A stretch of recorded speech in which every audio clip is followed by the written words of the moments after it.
Hi friends, welcome back. Bhadrakali Vijay Anthony గారి film Bhadrakali చూడడం జరిగింది. ఇది జియో హాట్స్టార్లో తెలుగులో కూడా స్ట్రీమింగ్ అవుతుంది.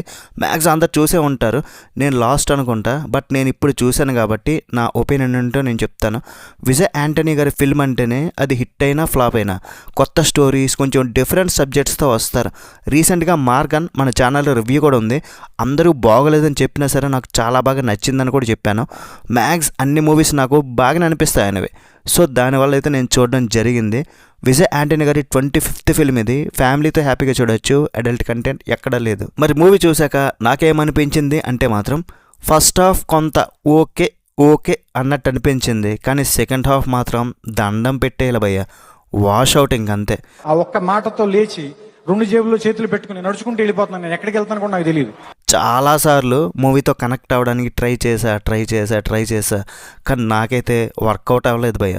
ఇంత పెద్ద రాడ్ దింపుతారు అనుకోలే, అందుకే పెద్దగా ఆడలేదు. ఎక్కడ ఫ్లాప్ టాక్తో నడిచింది మొత్తం కూడా. టైటిల్ కూడా చాలా పెద్ద మైనస్ అని నాకు అనిపించింది. ఆర్పి పట్నాయక్ తీసిన బ్రోకర్ సినిమా ఉంది కదా, సేమ్ అట్లనే ఆ కాన్సెప్ట్ తీసుకున్నారు కొంచెం.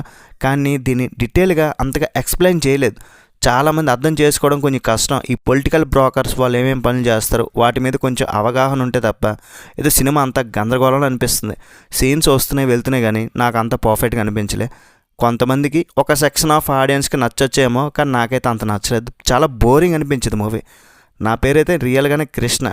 అందరూ నన్ను కిట్టు అని పిలుస్తారు. ఇందులో కూడా కిట్టు ప్రతిదానికి హీరోకే. కానీ హిట్ కొడితే బాగుండు కదా. అసలు క్యారెక్టరే సరిగా లేదనుకుంటే టెక్నికల్ క్వాలిటీస్ కూడా మూవీలో అంతగా నచ్చలే.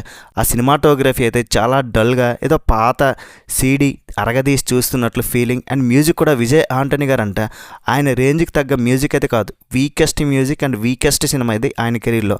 ఆ ఫ్లాష్ బ్యాక్ ఎపిసోడ్ ఓకే అన్నట్టు అనిపించింది. అండ్ హీరో దోచుకున్న సొమ్ము ఏం చేస్తాడో మనకి ఈజీగా అర్థమైపోతుంది. ఫైనల్గా భద్రకాళి నాకైతే బాగా కాలింది సినిమా చూసి.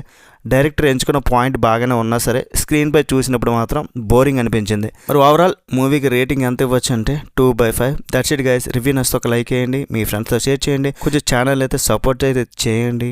నెక్స్ట్ వీడియో మళ్ళీ కలుద్దాం. బై బాయ్ అండ్ జై హింద్.